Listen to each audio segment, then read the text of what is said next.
Funding for To the Contrary provided by the Cornell Douglas Foundation, committed to encouraging stewardship of the environment, land conservation, watershed protection, and eliminating harmful chemicals.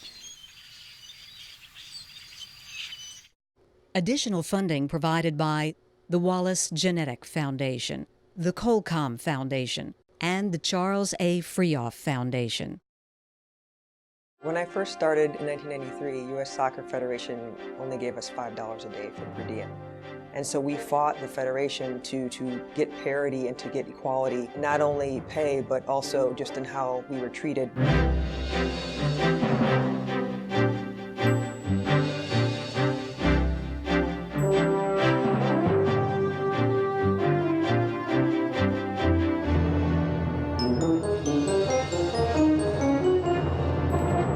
Hello, I'm Bonnie Orbay. Welcome to the Contrary.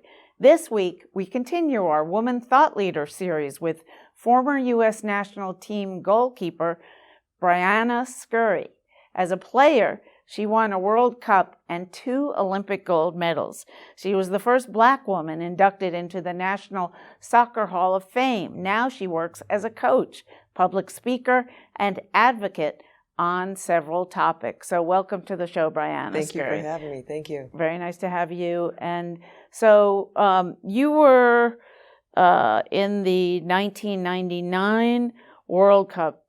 Tell us, what was the lead up to that? How did you get involved in soccer? Sure. How did you choose it as a sport? And how did you get to Olympic levels? Absolutely. So my dream began when I was 8 years old. I was sitting on the couch with my mom and dad watching the 1980 Lake Placid men's hockey team do something impossible by beating the USSR.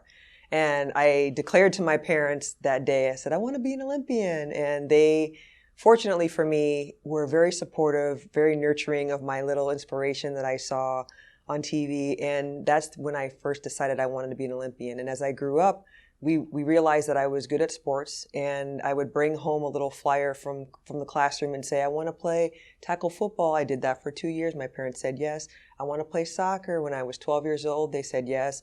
I played basketball, floor hockey. I did a lot of different sports when I was younger, and my parents were always incredibly supportive of it. And that seed that I had at 8 years old was still in the back of my mind. And so when I went to college, I declared one sport of soccer. I was actually recruited by 70 colleges to play 4 different sports that I did in high school, but I decided I was the best at soccer, so I went with that, the goalkeeping. What were the other 3? I played softball in high school, I ran track, and I played basketball as well.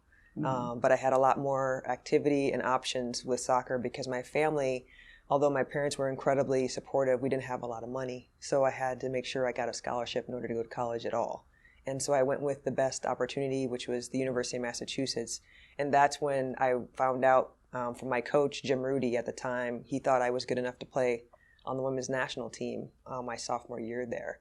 And I played incredibly hard and had a lot of great experiences in college. And we went to the NCAA Final Four my senior year against UNC, the University of North Carolina, who had won multiple national championships up to that point, and the head coach of that team was also the head coach of the women's national team. He wore 2 hats, and so we played that game, and even though we lost 4-1, I showed incredibly well apparently, because a week later they called me into national team camp, and that was in November of 1993. So I started on the national team then, and over the years, played in a World Cup in 95 and did incredibly well. Obviously, in 96, we won Olympic gold. And after we won Olympic gold in Atlanta, in front of 76,000 in Athens, Georgia, we realized that we had something special. And we were going to have the Women's World Cup here in the United States in 1999. So we had 3 years to really build a following, to get people to be excited about women's soccer because we were going to host this amazing tournament. And originally, the plan was to play that tournament in smaller stadiums, 2,000 to 5,000, maybe 10,000 at the most in attendance. And because of our great success in 96, the powers that be from the committee decided to take it to the big football stadiums in New York City and Chicago and Pasadena and all over the country. And we basically went on barnstorming tours leading up to that tournament, and we were very instrumental in getting the word out about what we were trying to do, and we had a lot of great support. And so in our first game, 76,000 people in that Women's World Cup in Giant Stadium, and we ended up winning, obviously, in the Rose Bowl in front of 90,000 people and 40 million on TV. So it was an incredible journey. It was an amazing experience, and we worked really hard at it. We worked very hard at showcasing our sport and getting people interested in what we were doing.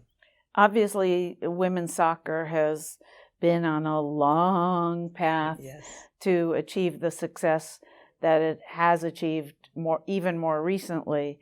Did you encounter, tell me about that, I mean, being one of the early women to play at that level. Sure. Were you discriminated against in any way? Did anything like that? When I first started in 1993, U.S. Soccer Federation only gave us $5 a day for per diem. We didn't have a real structure for income or for contracts at the time. It wasn't until between 1995 and 96 when we threatened to strike before the Olympics that we actually got a contract where we had some, weekly, monthly structure of payment. And that was only a few $1,000s a month. And so that's where it began.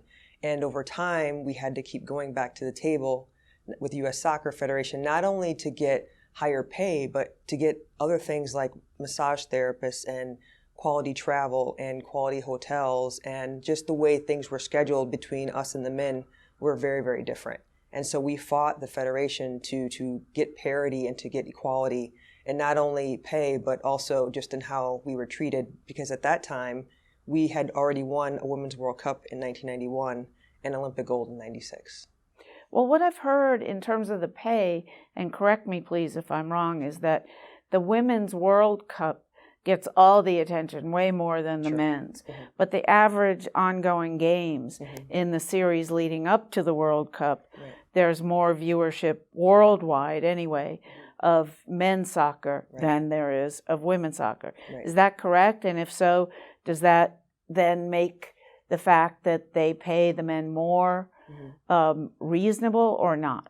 So that was the case for a very long time. And so that was always the argument that U.S. Soccer had was revenue and viewership and ratings and what have you. And that was very much the case up until 2015, when the women's team was competing in the World Cup in 2015, and then subsequently the Olympic Games in 2016, and then the World Cup just this past summer, 2019. So that 4-year period, if you look at that time frame, the revenues were equal between the women's team and the men's team.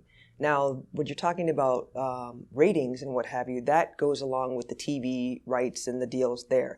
So there might be a little bit of discrepancy there, but it's very, very close. So in terms of how the men's national team is viewed in this country and abroad, and the women's team in this country and abroad, it's very similar. But what is not similar is the amount of money that they use for marketing, the amount of money that they use for advertising, that there's going to be a game, for ticket prices. And so there's all these different variables that make the final dollar amount of revenue lower in the past. But now, because the women have dominated so handily, it's very much different. Well, and there was controversy about this right before the most recent games, correct? Yes. And even that didn't bring the Federation up to paying women equally? Well, it's so interesting that you say that, because this past spring, the women brought a lawsuit against U.S. Soccer Federation in California in the spring. And up until recently, they were trying to deal with arbitration and mediation to settle that dispute. So the 28 players at the time who were on the squad or in the pool were on the lawsuit. And just recently, a judge looked at the arguments that U.S. Soccer had against the women and the arguments that the women had against U.S. Soccer, and essentially said that U.S. Soccer's argument was absurd. So U.S. Soccer's argument was, well, we're actually paying the women equally. But yeah, exactly. So it's interesting, right? So you're wondering, either you are or you're not. Exactly. I was wondering too. I'm like, how do you mean equally? Well, the Federation said, well, we paid the women the same amount of money during this time frame as we paid the men, and actually a little bit more. To which most people would say, including the judge, that's absurd. They won 2 World Cups in that tournament in that time. They also played, 20 more games. And you're saying that it was equal pay, but not equal work, because they worked twice as hard. They won 2 World Cups. They traveled twice as much. They did so much better, like competition-wise, even though the men didn't even qualify. So it was an absurd argument that the Federation was making, and the judge basically said it was ridiculous. And the second element that was really important, this was just this past Friday, I think it was November 7th, where the judge said that he granted class action status. So that means the 28 players that originally had filed the suit, he granted status for class action all the way back to 2015, February 2015. That means every single player that has ever come into camp, played a game, won a World Cup, all of them are now part of the suit now. So it's very different than it was originally planned. Well, okay, so there are a whole lot more plaintiffs, is what you're saying. Maybe as much as 3 or 4 times as many plaintiffs, depending on how many women came back year after year. Exactly. So what do you predict will happen in the future, and when, in terms of equalizing pay, or even giving women higher pay? Right. Well, what I predict is, what I do know is this. I think the next phase of this suit begins in May. What I would suggest and think what would happen, based on what the judge said very recently, was that U.S. Soccer and the women's team would go back to mediation and try to hammer out something again. Because from what I've read and what I've seen, what the judges said, it's not looking good for the Federation, not in the court of law, and it doesn't look good for them in the court of public opinion or in society. Just the way that things are going now, we have so much support for the women, not only in Congress, but socially. Different sponsors are stepping up to fill the gaps of certain areas where there's a huge disparity between the men and women, like signing bonuses, all of that. All these different organizations are getting involved, and people are behind them. The climate is very different now in 2019 than it was in 99 when we were trying to fight. And I think it's time. And the Federation would be smart, and their president would be very, very smart to try to settle this before May. And then if that hadn't happened, for the first time in a long time, the Federation and the players can go into a tournament unified, right? I mean, because if you imagine how big of a stressor that was for them to have to play under that cloud before the World Cup this past summer, and how much more freeing they would feel to be able to go into the Olympic Games and try to win the double, which no one has ever done before.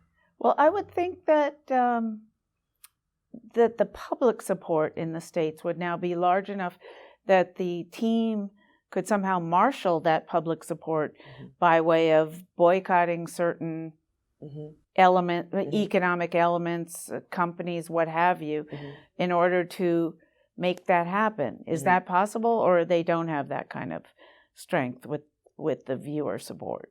I think something like that would be possible. I'm not sure that they are feeling that they have to go to that level just yet. I think they want, the players want to be friendly and be amenable and have a good communication with the Federation. They don't want to be adversarial all the time. And I think if they went too far on that tip, it would become a more adversarial than it already is. And I think it's really a point now where if the judge is making these decisions, then you can actually save face on both sides, because it's like, the judge said, let's do this.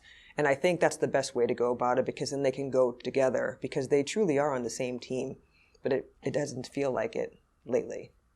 Okay, now you also made history in 99 when, after your World Cup win, the cameras caught you kissing your girlfriend out of the exhilaration and the moment and the incredible accomplishment.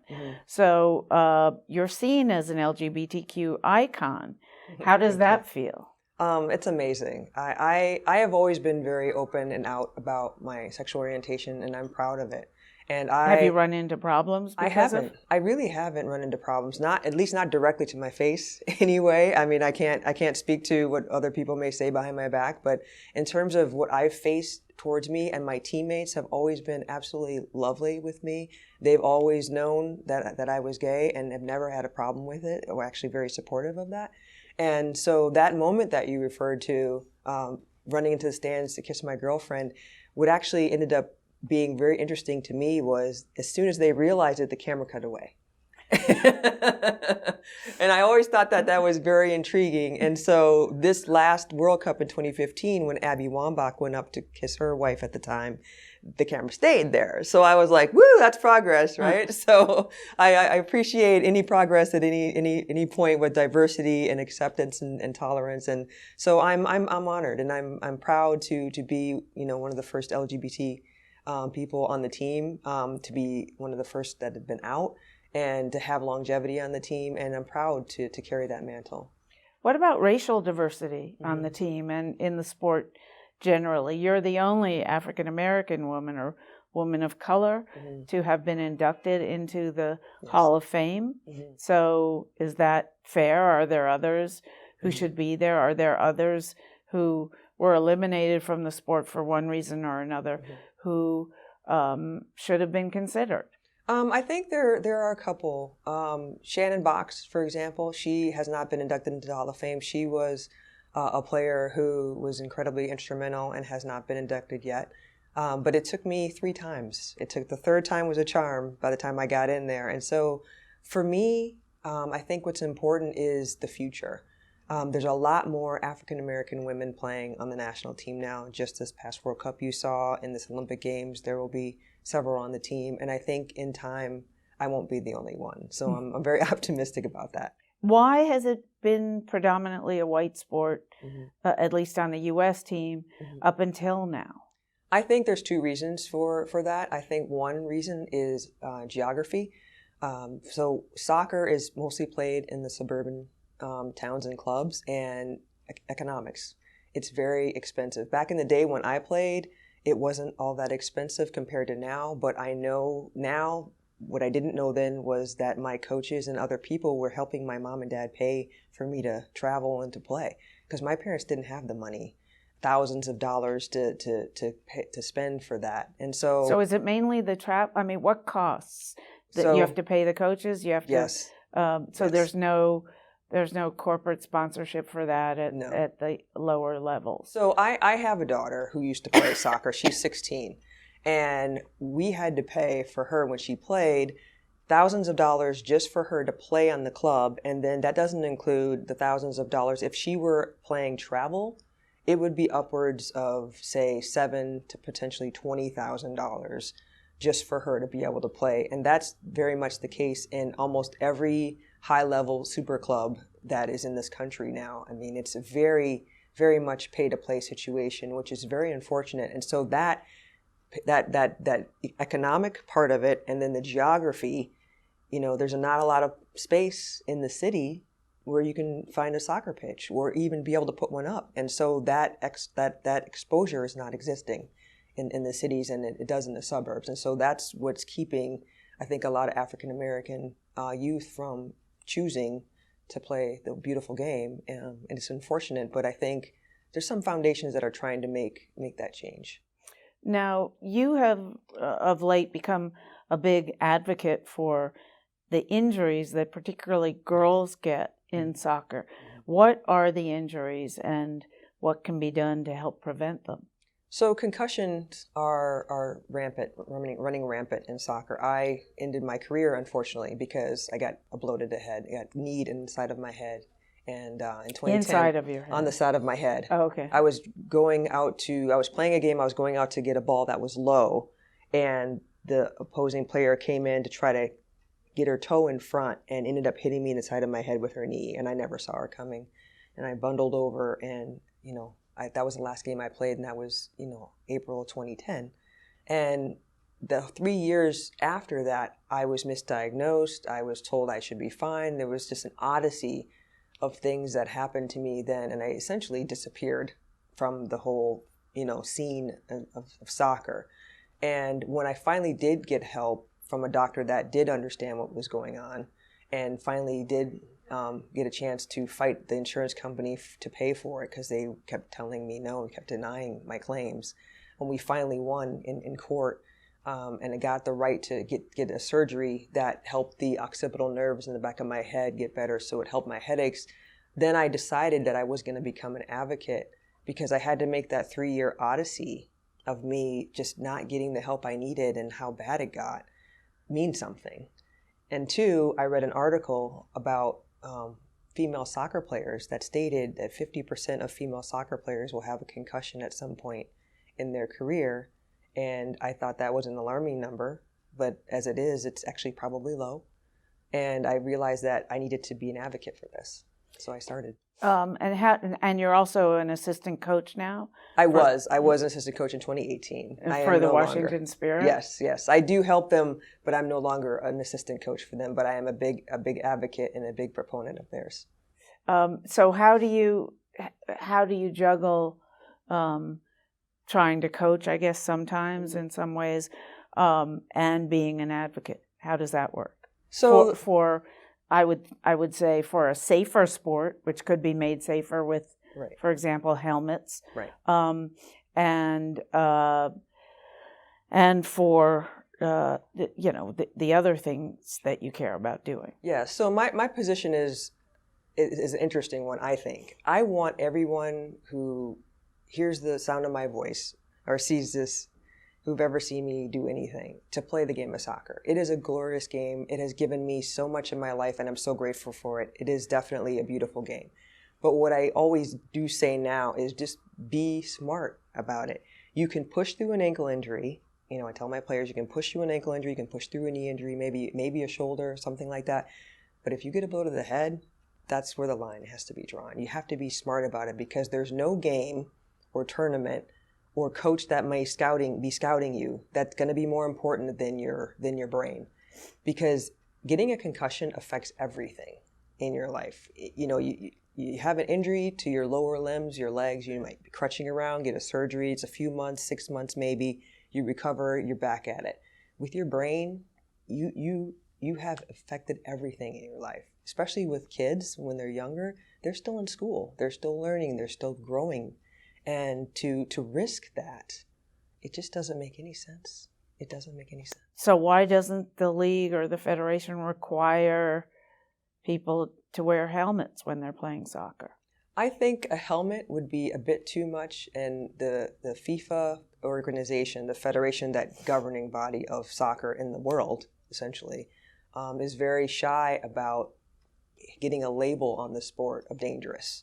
And so I think if they made a change like that, that's why they haven't done anything of the sort. It took them many years just to require shin guards to be mandatory. So anything other than that is going to be a long haul. So I don't think that's possible. What I do think they should do is incorporate some sort of headgear, maybe not a helmet, but maybe a headband that, can protect and take a little bit of the absorption of the force of a hit, and make that something that's mandatory. I don't see any harm in trying it, at least at the youth levels. But helmets, and I need you to answer this quickly because we're about out of time, but helmets are perfectly acceptable in football, which of course is what soccer is called in Spanish and other languages. So why the prejudice against a helmet in soccer and not in football? I think the reason that the Federation would be very against the helmet is because you would have to then protect the rest of the body too, because there's a lot of collisions that occur. So if you were to have a helmet on and somebody were to go helmet to knee or elbow or any other part of the body, that would probably do more damage than the helmet would protect on the other side of it, because there's so many collisions and so many concussions occur not head to head, where a helmet would actually help, but head to knee, head to fist, head to post, and that kind of thing. So why is it that some sports are advancing more quickly in trying to protect the athletes than others? I think the Federation is probably one of the slowest governing bodies in the world of any sport to make a change. It wasn't until recently they had goal line technology, which is something that most people would think would be a brilliant idea and no harm could befall that. You would get the call right. So why wouldn't you incorporate something like that, right? That's what most people think.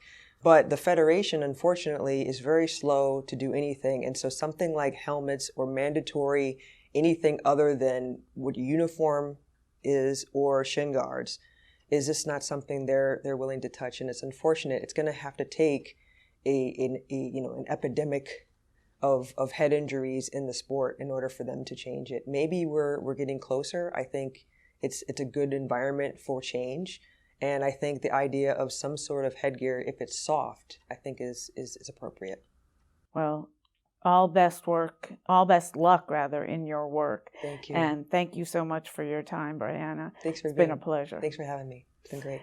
That's it for this edition of To the Contrary. Please follow me on Twitter and visit our website, pbs.org/To the Contrary. And whether you agree or think to the contrary, see you next week.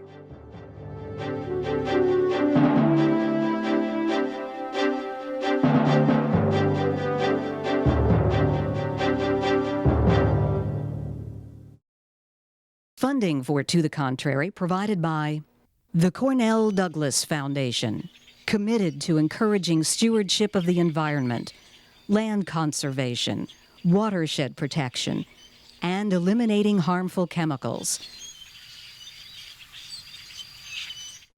Additional funding provided by the Wallace Genetic Foundation, the Colcom Foundation, and the Charles A. Freoff Foundation.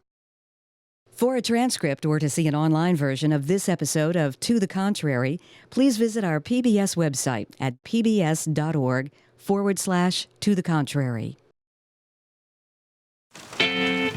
Be more PBS.